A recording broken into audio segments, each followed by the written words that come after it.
Impatience is in vogue, and going by the way this generation consumes and interacts, it's not going out of fashion anytime soon.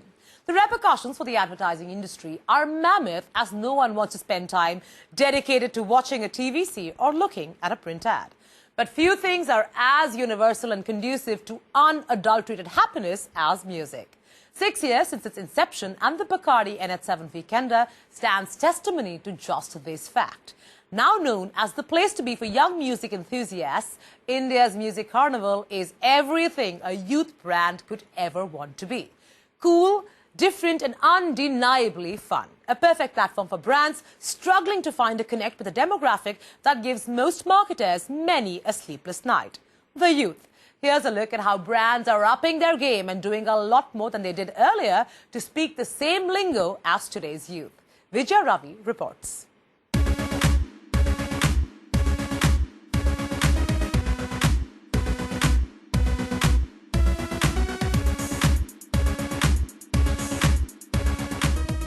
Five cities, over 150 performers, and a record-breaking 70,000 passes sold. The NH7 Weekender has come a long way since its modest start in 2010 with a minimal budget of 10 lakhs.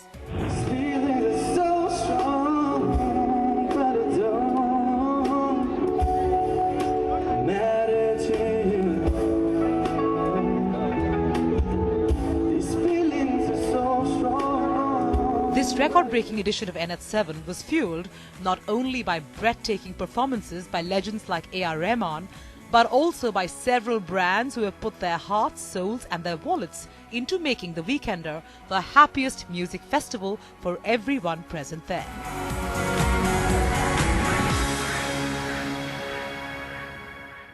Well, NH7 I think is probably one of the highest sponsored properties in India at this point of time. We have some incredible relationships with brands such as Bacardi, who are the title sponsors. In fact, they're pretty much like partners, not just sponsors in that sense. We started the festival together and they've been with us with all their brands, Bacardi, Duos, Grey Goose, Breezer. So it's good to kind of work with one client, which is so many. And apart from that, we've been very tactical in terms of all the partnerships. So we have somebody like a Swiggy for food, we have Ola for travel, we have Reposo at the fashion side of it. So we've looked at all what are the major pegs at NH7 and we found a brand to kind of work with them on that. And then brands like Mercedes, who again have been very long-term partners with NH7 now. In comparison to last year, this year it's almost a 100% increase in spends, even in terms of sponsorship and also activation.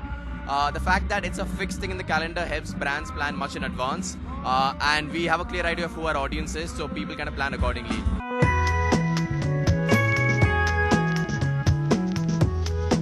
One name that everyone who walks out of the Weekender is familiar with is Bacardi. As the title sponsor of the entire musical event, Bacardi pulled out all stops to put on a show that was nothing short of spectacular.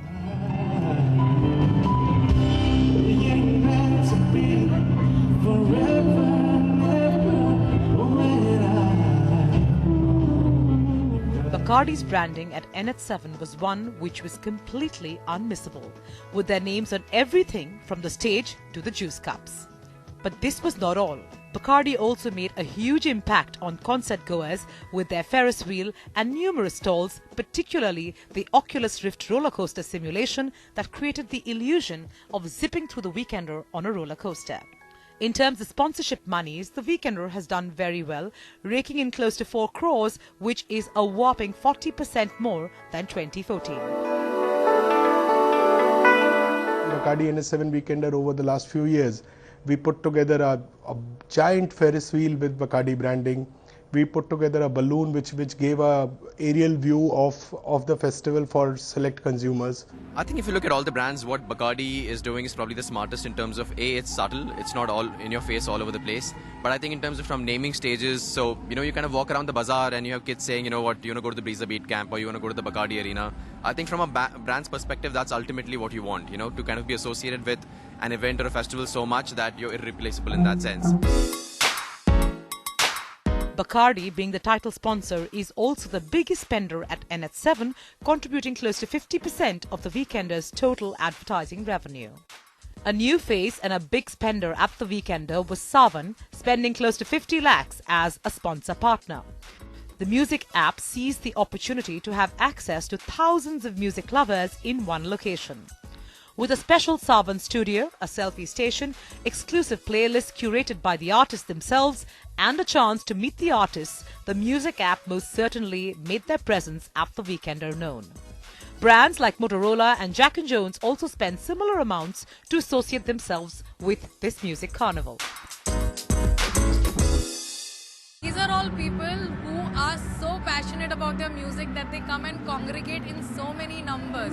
You know, I don't think any brand can get such collective audience who is passionate about music at one place. Specifically for Savan, it'll obviously people who are interested in music. You can actually see artist curated playlists. If you just now also search on Savan, just type NH7 and see what comes up. You'll see best of NH7. You will see artist curated playlists such as Ankur Tiwari's playlist.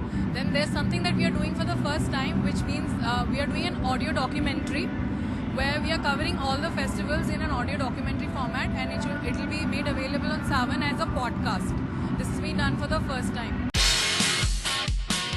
Making its NH7 debut and beating out some stiff competition was food partner Swiggy. The rapidly growing food delivery app that is giving Zomato a run for its money dominated the festival, partnering with a total of 9 restaurants at the Weekender. NH7 has always got a great target market, so we are trying to catch the real guys and girls who are actually there for food, hungry for food, and we're trying to give out the best service to them. So it's a great visibility for us, great customer service experience that we're trying to bring in, and I think that's about it. See, activation is something which drives service for me, and Swiggy is based out of customer experience and service, and I'm trying to drive that, and NH7 is giving me a great platform to do that. Needed a ride to the Weekender? Or a ride back after? Well, there was Ola to take care of that. And Ola took it one step further by delivering tickets to its consumers and creating a remote-controlled race car track in their Weekender stall. So I think you just need to find your consumers where they are, right? So it's getting harder to find them on television, on print, etc. Print, of course, doesn't really attract them in any way. So to find them where they are, which is increasingly becoming digital and perhaps on ground. So what we do at Ola is we activate before the event and after the event. Before the event, we try and create unique experience for consumers, make it really easy for them to get to the event and access the event. So what you do is if you open your app if you're attending NH7 and you open your Ola app on the morning of NH7, you'll see an icon which says NH7 right next to your sedan, mini and usual icons. If you click on that, there's a cab that's going to be near you, and of course if you're lucky, and that cab is going to deliver tickets to you right to your doorstep. So it gives you access to NH7 before the event itself. Food partner Swiggy, transport partner Ola and Mercedes spent approximately between 20 to 30 lakhs to participate at the Weekender this year. Mercedes continued to be a loyal partner and made a compelling bid for consumers' attention with not one but 2 interactive stalls. These stalls were designed to impact the younger generation and build their brand image in their minds. This way, in a few years, when they start thinking about buying a car, Mercedes will be top of that list. Substantial media spends on activation programs could also be the reason that Mercedes made it into the top 10 most exciting brands this year. The trick is not always to do the same thing over and over again just because it worked once. I think that the challenge for our creative team is really to go out and come up with new things that we might want to do next year differently, and I invite everybody to drop by and see what other things we can come up with. Mercedes has certainly changed for the younger. We need to work now on the customers of the future. I can't just simply walk up to somebody when they turn 35 and they are into money and suddenly say, here we are as a brand. So the earlier you can engage and the less friction there is in the contact, the better for everybody. With a turnout like this and the increasing level of intolerance towards traditional advertising from today's youth, brands have no reason not to invest in activation programs. The challenge, however, lies in finding that fine line between integrating the brand message and bombarding the consumer. And by the looks of things, brands are up for this challenge.